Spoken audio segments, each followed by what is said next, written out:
Hello folks, Anahita Rao, and I wanted to speak about the D9 chart today, the Navamsha chart, the most important divisional chart. So what is the D9 anyway? Now you often hear astrologers say, well, the D9 is only relevant after 35 or middle age, or the D9 is for marriage only. Actually, D9 is relevant from when you are born, not after a certain age. Yeah?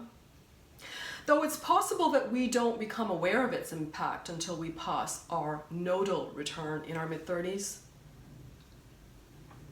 In fact, the D9 is what we're subconsciously manifesting at all times. So let's talk about the real D9 and how you can understand it and use it to your benefit. Yeah?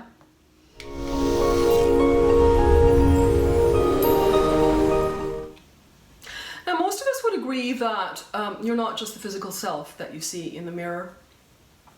For a complete analysis of your personality, we normally see three perspectives in your chart.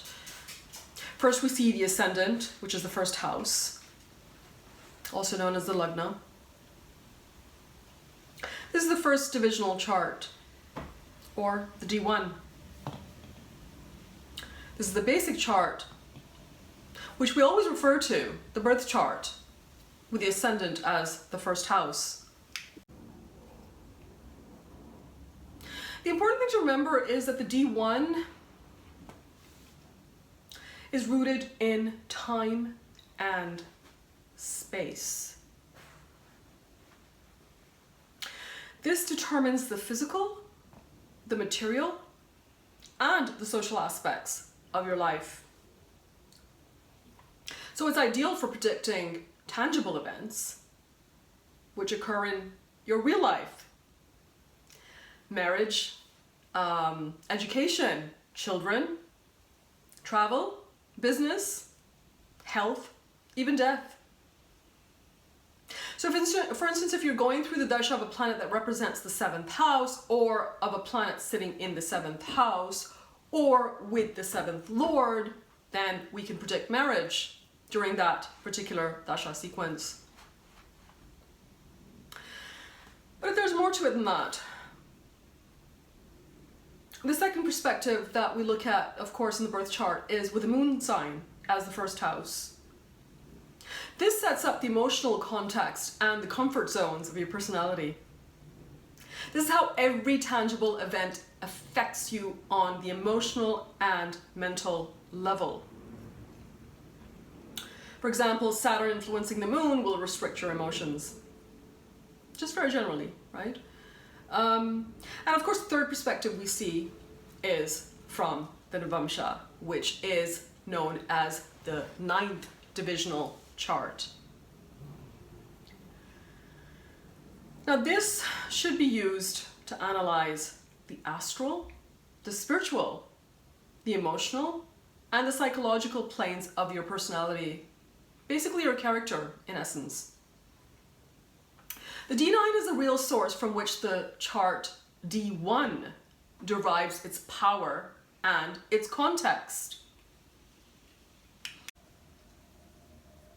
So for instance, we always say that if a planet is in dignity, doing well, well placed, in strength, etc. in the D1, but it's completely smashed in the D9, then you perhaps won't get the results of that planet, or perhaps you won't get the expected results or the favorable results, for instance.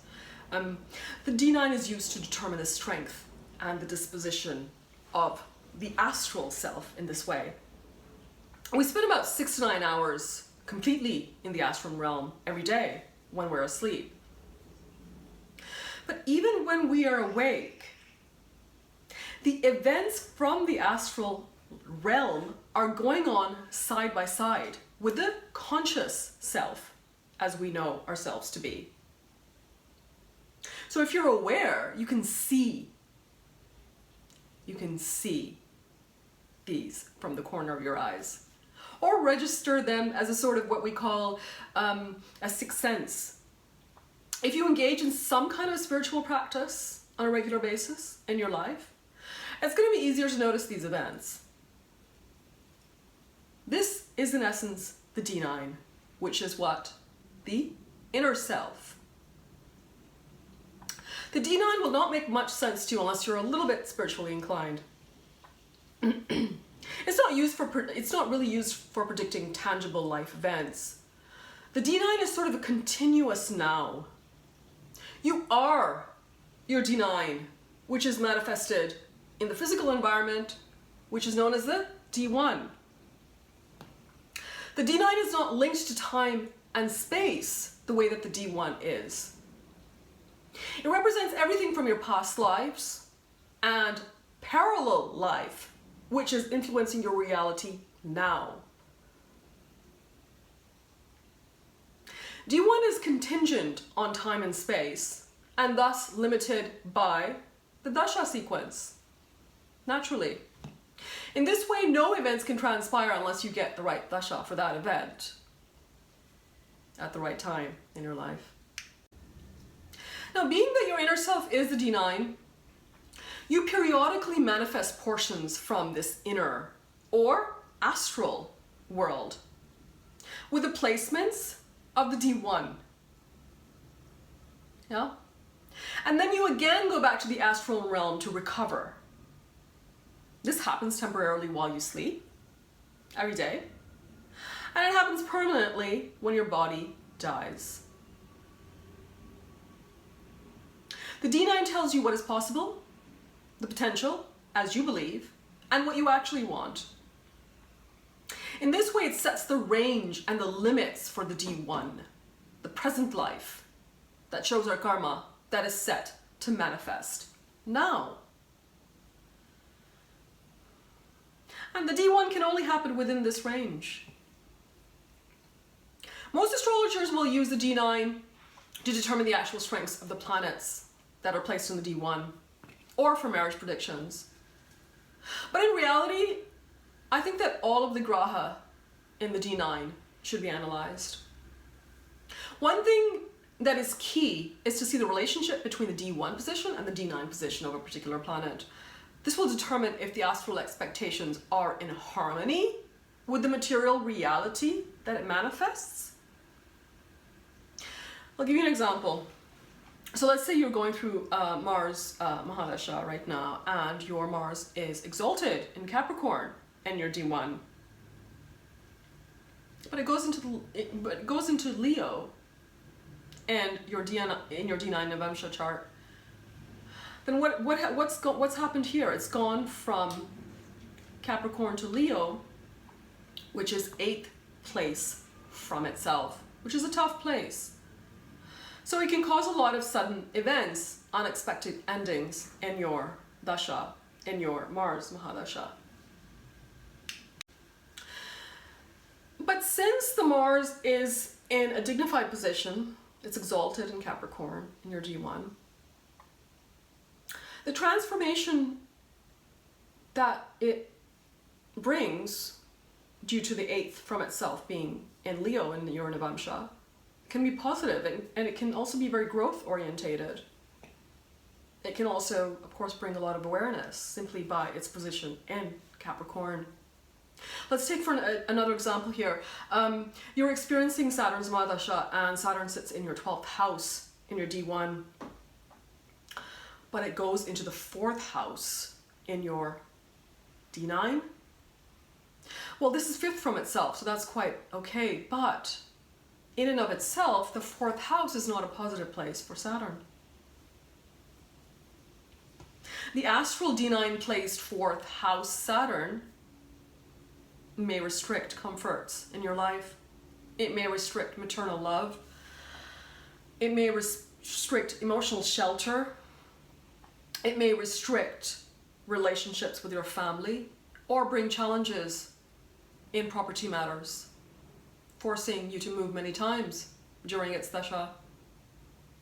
Yeah. So these are ways to link the D1 and D9. Our life is basically a sequence of events. These events are neutral by themselves. Yeah. But when we put emotional labels on them, they become experience. So from the D1, we can gauge the sequence of events and the experience, but the D9 is what gives us the emotional label. Yeah. So check out the planets in the D9 chart, their conjunctions, their placements. If a particular house has more planets, this house will be the center stage for experience. D9 placements are like emotional triggers. If you can analyze them, you can heal them. For instance, your D1 Ketu is in the 5th house in your Rashi chart, in your birth chart. So this can give a disconnect with children. Either you don't want children or you feel disconnected to your children. Now, in and of itself, that doesn't really matter. Yeah, but what if the D9 position is also impacted with a malefic? For example, Saturn is in the 5th house in your D9. So then the reality of this disconnect that you feel with Ketu being in the 5th house in your D1 will be accepted internally. But what if in the D9, your 5th house has a benefic moon?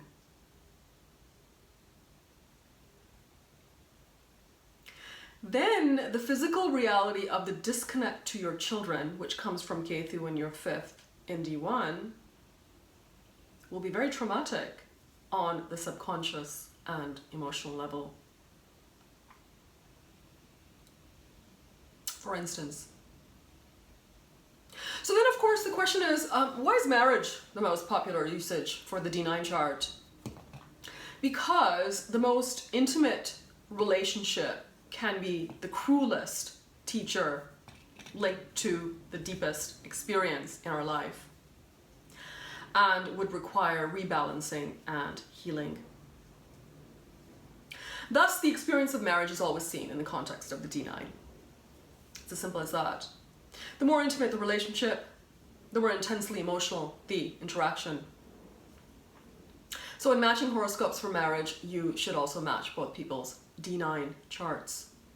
There should be some linkage between the two D9 charts at the deepest subconscious level to avoid trauma and to avoid pain of failed expectations.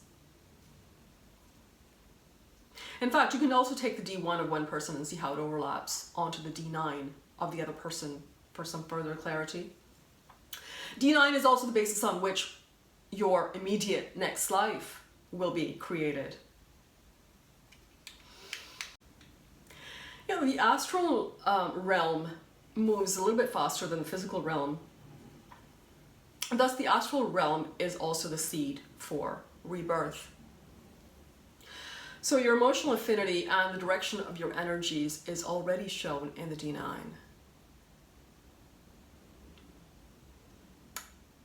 Most important is to remain calm, focused, and actively participate at the moment of exit or departure from this life. And I would say not just at the moment of death, but the months and years preceding it. How do you do that? This can be achieved by, of course, analyzing your deepest motivations and expectations. But more importantly, you need to cultivate a regular spiritual practice to guide you on the subconscious and subtle level. If you can interpret the D9, you can change your choices for the next birth by actively redressing the imbalances shown by it. Generally, no one thinks on these lines, but you can redress the imbalances by actively helping others, for example, who are suffering in the same manner as you are, but in a worse way.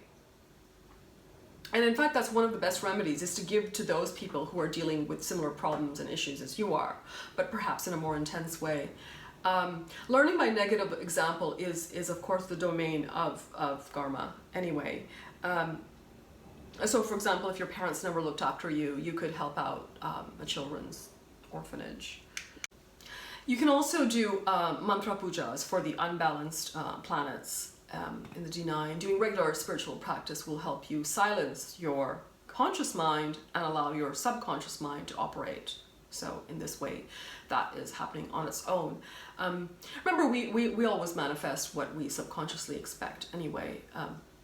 The truest indicator of these subconscious expectations can be seen in your D9 chart. These are the seeds which will manifest in the future.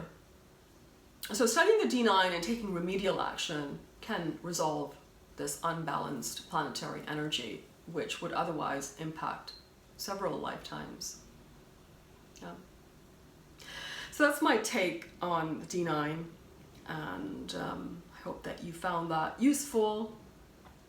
And if you did, please feel free to leave your comments, and of course don't forget to subscribe by hitting the hand icon on the right hand side. Thank you, folks. All the best.